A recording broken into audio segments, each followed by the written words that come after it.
All right, today we're jumping into a pretty terrifying paradox. We're talking about a disease that is, no joke, 100% fatal once you see the symptoms, but at the same time, it's also 100% preventable. How does that even work?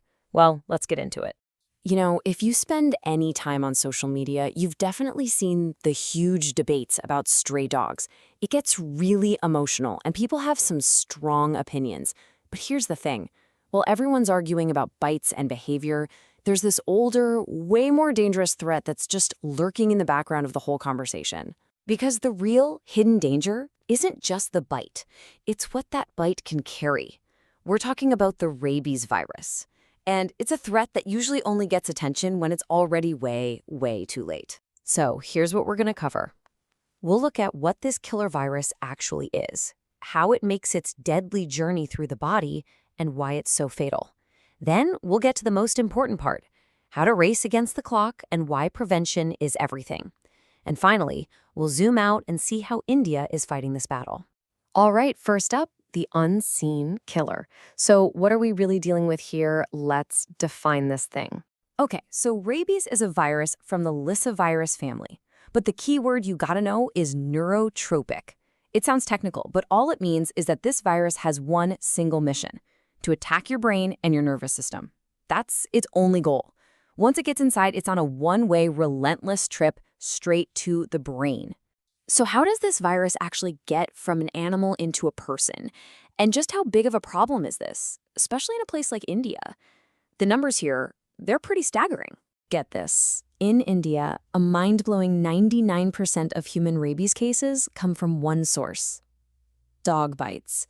Yep, while sure other animals can carry it, the problem is almost entirely tied to dogs, and specifically the massive stray dog population. And if we pull back and look at the whole world, the situation is, well, it's tragic.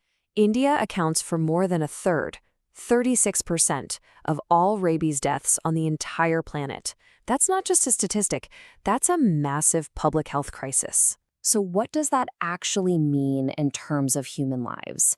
Well, the World Health Organization estimates that somewhere around 20,000 people, 20,000, die from rabies in India every single year. And the most heartbreaking part, every single one of those deaths could have been prevented. Okay, so what actually happens when the virus wins the race and takes hold? This is where things get truly, truly terrifying. The disease basically moves in two stages. First, there's what's called the prodromal stage. It starts out looking like a lot of other things: fever, headache, pretty generic flu-like stuff. One big clue, though, can be itching or tingling right where the bite was. But then, after a few days, the virus hits its target, the brain. And that's when the second, devastating neurological stage kicks in. Once it's in the brain, rabies shows up in one of two ways. The one we all think of, furious rabies, happens in about 80% of cases. This is where those classic, absolutely horrifying symptoms show up. We're talking agitation, aggression, and hydrophobia, a terrifying fear of water. It's not that they're scared of water itself, but the virus causes these agonizing muscle spasms in their throat, making it impossible to swallow. The other type is paralytic rabies. It's less dramatic, but no less deadly. It just causes a slow, creeping paralysis that ends in a coma and then death. And this is the single most important thing to understand, and I really can't say it enough. The moment those neurological symptoms start, it's over.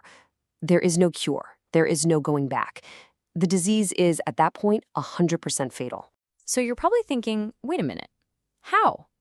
How, in this day and age, can a disease be completely unstoppable once it shows up? Well, the answer is in the virus's incredibly sneaky strategy. See, the rabies virus is just brilliant in a terrifying way. It doesn't just flood the bloodstream where the immune system can find it. No, it creeps along your nerve pathways like a spy using secret tunnels. It stays completely hidden from your body's defenses. So by the time your body finally realizes something is terribly wrong and symptoms start to show, the virus is already in the brain and the damage is done. It's irreversible. There are a few experimental treatments, but honestly, the success rates are almost zero. Okay, that was a lot of grim, heavy stuff. But now we get to the most important part of this whole explainer. This is where we turn that fear into power, into action. Because there is a solution that is 100% effective. But you have to know, it is a race against the clock. It's called post-exposure prophylaxis, or PEP, and it is literally a lifesaver. The steps are super simple. First, and you have to do this immediately, wash the wound with soap and water for a solid 15 minutes. Don't just rinse it, really wash it. This one step can get rid of a huge amount of the virus. Second, slap on some antiseptic. Third, and this is non-negotiable, get to a doctor right away to start the rabies vaccine shots.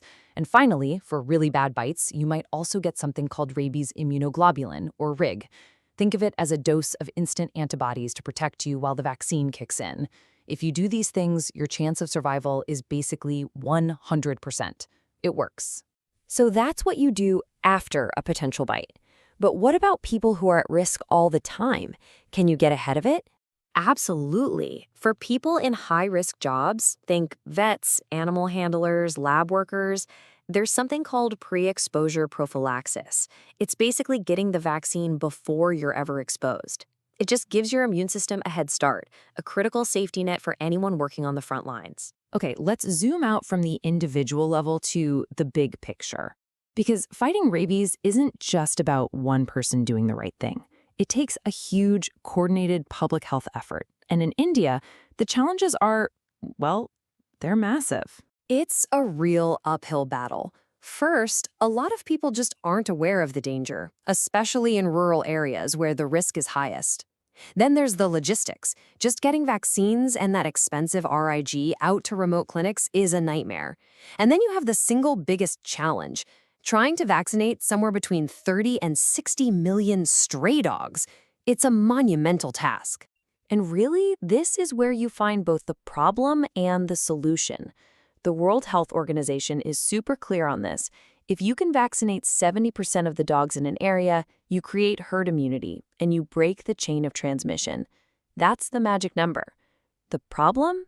We are nowhere near that target right now. Closing that gap is the #1 way to stop people from dying. Now, there are efforts being made. The government has the National Rabies Control Program, which is all about getting more vaccines out there. And there are also animal birth control, or ABC programs, trying to manage the stray population. These are definitely important steps, for sure. So, we're left with a really powerful question. We know rabies is 100% preventable. We have the tools, we have the vaccine.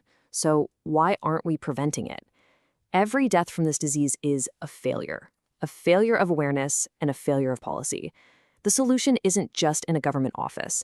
It's in our communities, in how we spread awareness, and in our collective demand to finally put an end to this ancient, terrifying, and completely preventable killer.